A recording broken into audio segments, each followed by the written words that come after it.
Fadil dari KNet Management Services. Hari ini 3 Februari 2021. Setahun wabak COVID-19 telah melanda dunia dan kita di Malaysia tidak terkecuali. Dan semua sedia maklum, negara telah melaksanakan PKP, kemudian PKPB, kemudian PKPP, dan seterusnya, buram balik pada PKP sekarang. Jadi sepanjang perintah kawalan yang telah dilaksanakan ini, industri event adalah antara industri yang sangat terjejas. Okay? Dan kami adalah antara player dalam industri yang sangat terkesan dengan situasi sekarang. Walau bagaimanapun, kami cuba untuk bertahan dengan mengalih fokus pada aktiviti perniagaan yang lain. Okey, baik, sebenarnya hari ini saya ingin berkongsi sedikit sebanyak berkaitan dengan event dari segi soal teknikal, dan dalam video ini saya ingin berkongsi tentang electrical system. Okey, so dalam event, okey, antara nadi utama dia adalah sistem elektrik. Jadi kita memerlukan elektrik untuk menjanakan semua sistem yang kita jalankan. Untuk electrical system ni, biasanya untuk event kita akan menggunakan dua jenis sumber kuasa.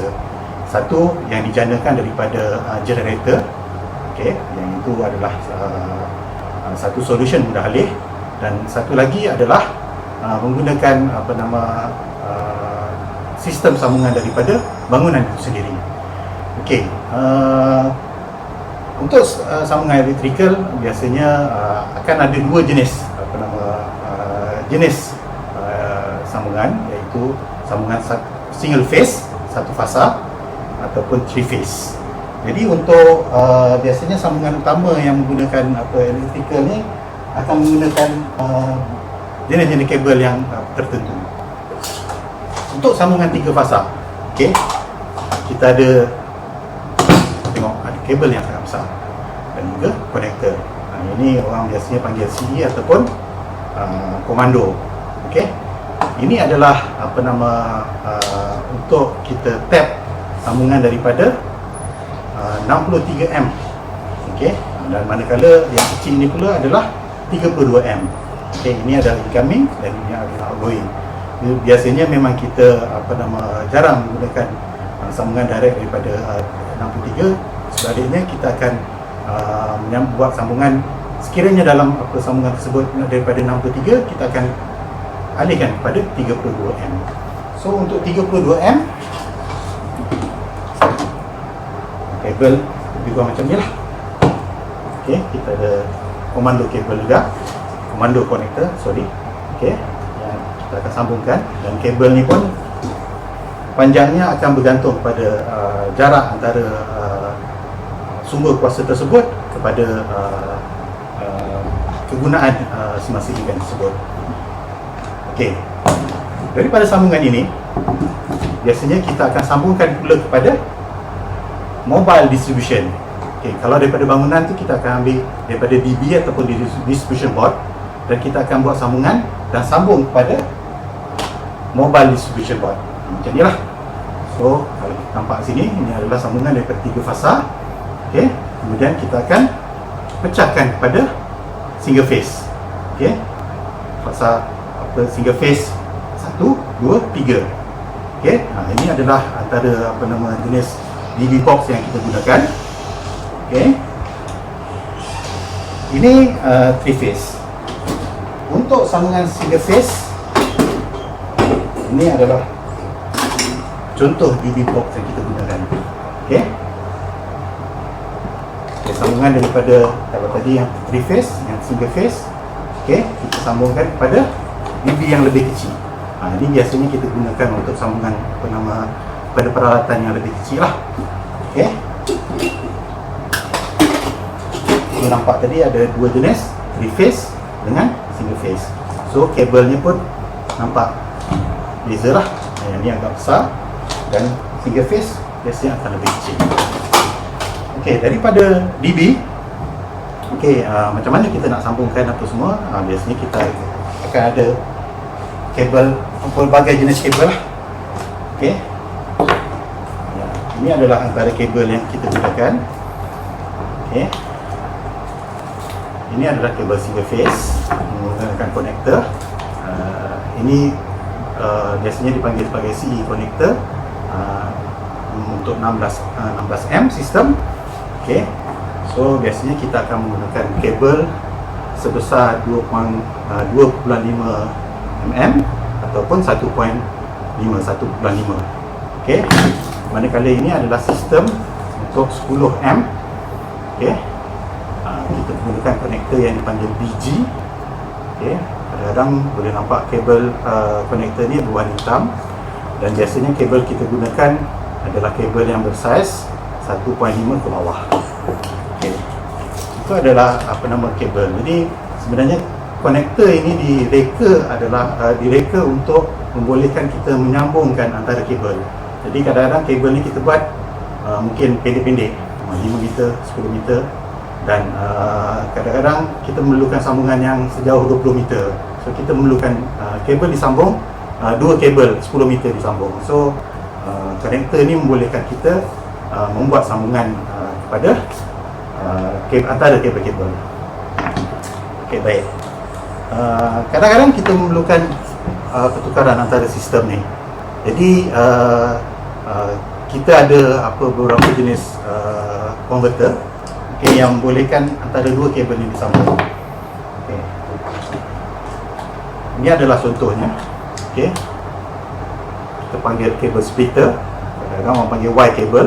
Okay, daripada sistem 16M kita pecahkan kepada 16M juga dan juga 10M.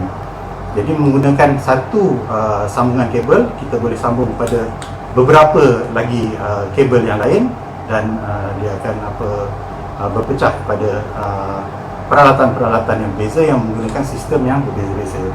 Okey. So kalau kita nampak di sini, kabel ni kita boleh sambungkan. Okey, dan kabel ni akan bersambung di bahagian ini. Begitu juga dengan untuk 10M, kita boleh gabungkan dengan kabel sambungan konektor BG ni. Okay. Selain daripada tu, ada jenis macam ni. Okay, daripada 13M pecah kepada 10M. Okay. Dan untuk sistem 10M pun kita ada juga pecahan macam ni. Okay, kita boleh pecahkan antara 10M kepada 13M. Okey. Itu adalah antara jenis-jenis kabel yang kita gunakan. Jadi bila sambungan kita telah dibuat, dan bagaimana kita nak menyambungkan kepada peralatan, kita ada punya penyambung lah. Okey. Okey. Konektor ni adalah konektor standard biasa digunakan pada sambungan peralatan. Kita panggil C13. Okay, ini jenis C13, dan kebanyakan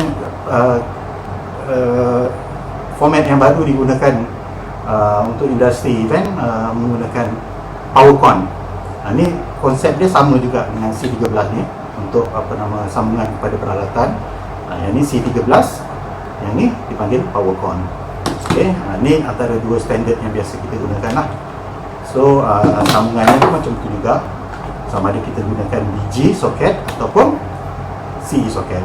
Kita tengok ikut keperluan. Kadang-kadang peralatan tersebut menggunakan kuasa yang tinggi, biasa kita gunakan CE. Kalau agak rendah, okay, kita gunakan BG. Okay. Okay. Kadang-kadang peralatan tersebut kita memerlukan sambungan pada soket.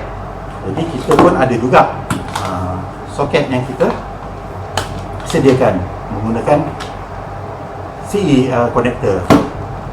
Samping itu juga kita ada soket yang menggunakan BG connector. Jadi benda-benda ni adalah satu benda yang versatile, yang kita boleh gabungkan antara berbagai sistem. Okey. Okey, apa lagi? Sorry. Bila kita buat event, kita akan lay kabel. Macam kalau kita tengok kabel dekat atas lantai lah, apa dan sebagainya. bagaimana kita nak protect daripada mungkin sadung dan sebagainya. Okey, cara yang paling simple, kita menggunakan black tape ni. Okey, biasanya kita akan tapekan kabel tersebut di atas lantai, jadi mengelakkan dia bergerak ataupun kita boleh tersepak dan seterusnya, mengakibatkan kemalangan yang kita tak mahulah. Okey, dan cara yang paling baik adalah menggunakan kabel rem. Okey, ini adalah kabel rem. Okey, ini adalah sejenis kabel rem yang kita ada. Okey, ini yang paling simple dan biasanya kita gunakan di indoor. Okey, di mana kita akan letakkan kabel rem ni di atas kabel, di atas lantai, dan dia akan mengelakkan orang tersepak dan sebagainya lah. Dan satu lagi, dia mengelakkan kabel tu sendiri rosak akibat dipijak, kadang-kadang troli ke apa ke. Okey, satu lagi jenis yang lebih besar dan lebih heavy duty, yang jenis macam ni. Yang ni memang agak berat lah. Okey, so kabel rem ni dia ada slot yang kita boleh masukkan kabel. Okey, kita letakkan kabel kat sini, dan kabel rem ni boleh menampung beban yang agak besar. Okey, kalau kereta ke lori ke boleh lalu atas ni, jadi dia tidak menjejaskan kabel yang kita gunakan. Okey, jadi kabel rem ni sebenarnya dia boleh bersambung-sambung lah. Dia ada bahagian yang disambungkan, bahagian ni dia berlubang, bahagian ni dia ada ini, jadi kita disambungkan lah. Begitu juga dengan kabel rem ni. Okey, dia boleh sambung. Okey, saya rasa mungkin itu sahaja kot yang berkaitan dengan kabel. So kita, kalau kita boleh recap, kita ada 3 phase. Okay, 3 phase system. Okay, kalau nampak kabel kepala ni warna merah ni, biasanya kita akan treat dia sebagai 3 phase lah. So saya nak terangkan mungkin detail berkaitan 3 phase tak cukup masa dalam video ni. Kalau kita nampak dia ada 5 pin kat sini, berbanding dengan single phase menggunakan 3 pin. Okay, itu yang membezakan antara 3 phase dan single phase. Okay, 3 phase daripada 63M, 32M. Okay, untuk single phase pula biasanya 13M dan juga 10M. Okay, dan juga mobile DB. Okay, tadi mobile DB. Okay, daripada 3 phase pecahkan pada single phase. Okay, dan mobile DB yang lebih kecil. Okay, incoming single phase pada pecahan yang lebih kecil single phase menggunakan connector biji. Okay, saya rasa cukup untuk setakat ini. Jadi untuk InsyaAllah video yang seterusnya kita akan fungsi pula kaitan dengan signal lah. Okay, saya akan ulas pada video yang akan datang. Okay, terima kasih.